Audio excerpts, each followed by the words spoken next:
Baixe os áudios em MP3 desta lei gratuitamente e veja a playlist deste vídeo nos links que estão na descrição. Bons estudos. Artigo 32-A. O contribuinte que deixar de apresentar a declaração de que trata o inciso 4º da declaração à Receita e ao Conselho Curador do FGTS, do caput do artigo 32 desta lei no prazo fixado ou que a apresentar com incorreções ou omissões será intimado a apresentá-la ou a prestar esclarecimentos e sujeitar-se às seguintes multas. E de R$20 para cada grupo de 10 informações incorretas ou omitidas, e segunda de 2% ao mês calendário ou fração, incidentes sobre o montante das contribuições informadas, ainda que integralmente pagas, no caso de falta de entrega da declaração ou entrega após o prazo, limitada a 20%, observado o disposto no parágrafo 3º deslocado abaixo. Parágrafo 3º. A multa mínima a ser aplicada será de R$200, tratando-se de omissão de declaração sem ocorrência de fatos geradores de contribuição previdenciária, e segunda R$500, nos demais casos. Parágrafo 1º. Para efeito de aplicação da multa de 2% pela falta ou atraso da declaração, será considerado como termo inicial o dia seguinte ao término do prazo fixado para a entrega da declaração e como termo final a data da efetiva entrega ou, no caso de não apresentação, a data da lavratura do auto de infração ou da notificação de lançamento. Parágrafo 2º. Observado o disposto no parágrafo 3º deste artigo, da multa de R$200 pela falta da declaração sem fatos geradores e de R$500 para os demais casos, as multas serão reduzidas e a metade, quando a declaração for apresentada após o prazo, mas antes de qualquer procedimento de ofício, ou segunda a 75%, se houver apresentação da declaração no prazo fixado em intimação. Artigo 32-B.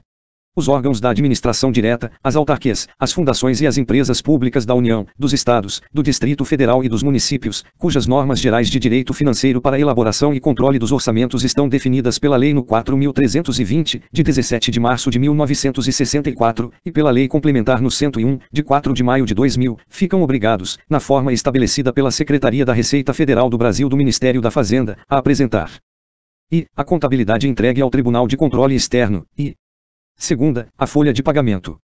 Parágrafo único. As informações de que trata o caput deverão ser apresentadas até o dia 30 de abril do ano seguinte ao encerramento do exercício. Artigo 32-C.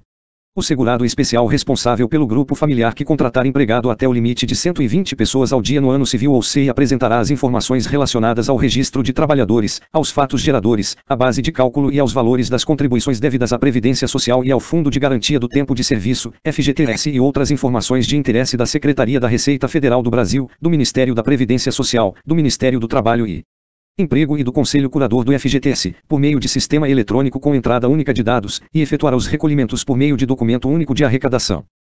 Parágrafo 1º. Os ministros de Estado da Fazenda, da Previdência Social e do Trabalho e Emprego disporão, em ato conjunto, sobre a prestação das informações, a apuração, o recolhimento e a distribuição dos recursos recolhidos e sobre as informações geradas por meio do sistema eletrônico e da guia de recolhimento.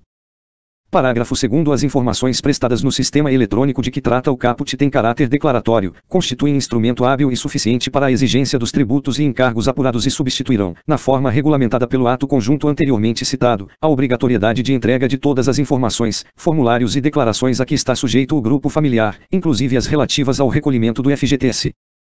Parágrafo 3º. O segurado especial está obrigado a arrecadar as contribuições de quem lhe preste serviço, os valores referentes ao FGTS e os encargos trabalhistas sob sua responsabilidade, até o dia 7 do mês seguinte ao da competência. Parágrafo 4º. Os recolhimentos devidos, nos termos do parágrafo 3º acima, deverão ser pagos por meio de documento único de arrecadação. Parágrafo 5º. Se não houver expediente bancário na data indicada no parágrafo 3º, o recolhimento deverá ser antecipado para o dia útil imediatamente anterior. Parágrafo 6º. Os valores não pagos até a data do vencimento sujeitar-se-ão à incidência de acréscimos e encargos legais na forma prevista na legislação do imposto sobre a renda e proventos de qualquer natureza para as contribuições de caráter tributário, e conforme o artigo 22 da Lei nº 8.036, de 11 de maio de 1990, para os depósitos do FGTS, inclusive no que se refere às multas por atraso. Parágrafo 7º. O recolhimento do valor do FGTS na forma deste artigo, que é de 8%, até dia 7, será creditado diretamente em conta vinculada do trabalhador, assegurada a transferência dos elementos identificadores do recolhimento ao agente operador do fundo. Parágrafo 8º. O ato conjunto dos ministros da Previdência Social, da Receita Federal e dos Ministério do Trabalho regulará a compensação e a restituição dos valores dos tributos e dos encargos trabalhistas recolhidos, no documento único de arrecadação, indevidamente ou em montante superior ao devido. Parágrafo 9º. A devolução de valores do FGTS, depositados na conta vinculada do trabalhador, será objeto de norma regulamentar do Conselho Curador e do agente operador do FGTS. Parágrafo 10. O produto da arrecadação do especial que contrata será centralizado na Caixa Econômica Federal. Parágrafo 11.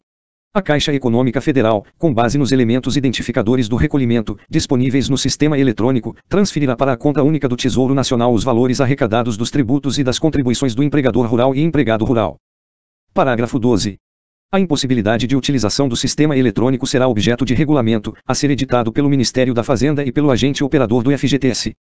Parágrafo 13. A sistemática de entrega das informações e recolhimentos de que trata o caput, da declaração à Receita e ao Conselho Curador do FGTS, poderá ser estendida pelas autoridades citadas no ato conjunto para o produtor rural pessoa física que é SEI por não bater os requisitos da condição de especial. Parágrafo 14. Aplicar-se às informações entregues na forma deste artigo o disposto no parágrafo 2 do art. 32 e no art. 32 a nota, são muitos detalhes para resumir, o que se tornou inviável. Artigo 33. A Secretaria da Receita Federal do Brasil compete planejar, executar, acompanhar e avaliar as atividades relativas à tributação, à fiscalização, à arrecadação, à cobrança e ao recolhimento das contribuições sociais, das contribuições incidentes a título de substituição e das dévidas a outras entidades e fundos. Parágrafo 1º. É prerrogativa da Secretaria da Receita Federal do Brasil, por intermédio dos auditores fiscais da Receita Federal do Brasil, o exame da contabilidade das empresas, ficando obrigados a prestar todos os esclarecimentos e informações solicitados o segurado e os terceiros responsáveis pelo recolhimento das contribuições previdenciárias e das contribuições dévidas a outras entidades e fundos. Parágrafo 2º. A empresa, o segurado da Previdência Social, o serventuário da Justiça, o síndico ou seu representante, o comissário e o liquidante de empresa em liquidação judicial ou extrajudicial são obrigados a exibir todos os documentos e livros relacionados com as contribuições previstas nesta lei. Parágrafo 3º. Ocorrendo recusa ou sonegação de qualquer documento ou informação, ou sua apresentação deficiente, a Secretaria da Receita Federal do Brasil pode, sem prejuízo da penalidade cabível, lançar de ofício a importância devida. Parágrafo 4º. Na falta de prova regular e formalizada pelo sujeito passivo, o montante dos salários pagos pela execução de obra de construção civil pode ser obtido mediante cálculo da mão de obra empregada, proporcional à área construída, de acordo com critérios estabelecidos pela Secretaria da Receita Federal do Brasil, cabendo ao proprietário, dono da obra, condômino da unidade imobiliária ou empresa corresponsável o ônus da prova em contrário.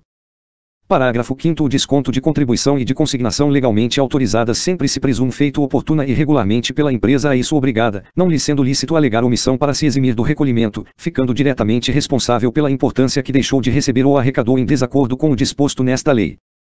Parágrafo 6º. Se, no exame da escrituração contábil e de qualquer outro documento da empresa, a fiscalização constatar que a contabilidade não registra o movimento real de remuneração dos segurados a seu serviço, do faturamento e do lucro, serão apuradas, por aferição indireta, as contribuições efetivamente devidas, cabendo à empresa o ônus da prova em contrário. Parágrafo 7º. O crédito da Seguridade Social é constituído por meio de notificação de lançamento, de auto de infração e de confissão de valores devidos e não recolhidos pelo contribuinte. Parágrafo 8º. Aplicam-se às contribuições sociais mencionadas neste artigo, das contribuições a título de substituição e das devidas a outras entidades e fundos, as presunções legais de omissão de receita. Artigo 35. Os débitos com a União decorrentes das contribuições sociais da empresa sobre a remuneração, do segurado sobre o SC e do empregador doméstico, das contribuições instituídas a título de substituição e das contribuições devidas a terceiros, assim entendidas outras entidades e fundos, não pagos nos prazos previstos em legislação, serão acrescidos de multa de mora e juros de mora, a taxa de 33 centésimos% por dia de atraso, limitada à soma de 20%, nos termos do artigo 61 da Lei no 9.430, de 27 de dezembro de 1996. Se gostou dessa forma diferenciada de se ler leis, deixe seu like, se inscreva no canal e ative o sininho para acompanhar minhas novas postagens. Também não deixe de compartilhar para aquele seu colega concurseiro que você quer que tenha sucesso. Obrigado por ter assistido.